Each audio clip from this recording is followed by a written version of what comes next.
I want to have, as part of the gun initiative, though, an informational campaign to really change the hearts and minds of people in Washington, D.C., and in particular our young people. They are saturated in the media and in entertainment, or by the entertainment industry, with violence. And I think too many of our young people, in particular our young men, are fascinated with violence, and in particular fascinated with guns. And what we need to do is change the way in which people think about guns, especially young people, and make it something that's not cool, that it's not acceptable, it's not hip to carry a gun anymore. In the way in which we've changed our attitudes about cigarettes. You know, when I was growing up, people smoked all the time. I mean, both my parents did.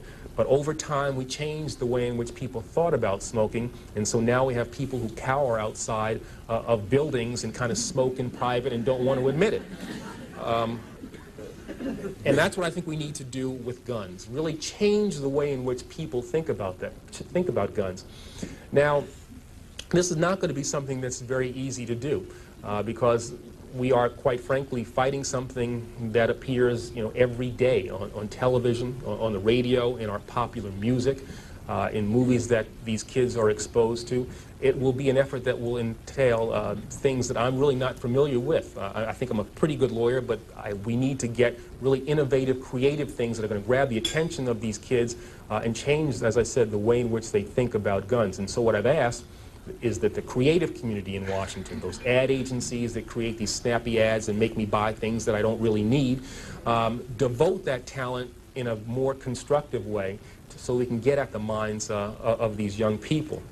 This informational campaign, I've also called on the newspapers and the television stations to devote to us time and space so that we can get these ads, so we can use these spots, and not to give us 1, 2 o'clock in the morning ads when nobody's watching, but at the time when people, particularly young people, are watching television, so that when they're watching, you know, the Fresh Prince of Bel-Air or Martin or whatever else they watch, and yeah, I watch those things once in a while, so that they'll see these ads and they'll be grabbed by these ads. I've also asked people who have influence over youngsters, entertainers, athletes, to be involved in this program as well. But not only them, community leaders, Jesse Jackson, Mayor Barry, people who have credibility with young people should be on the television, on the radio, as much as we possibly can, and telling these youngsters that it's wrong to carry a gun, and that if you have information about people who are carrying guns, you've got to share that with Chief Thomas and with his people as well. I've also asked the school board to make a part of every day some kind of anti-violence, anti-gun message. Every day, every school, at every level.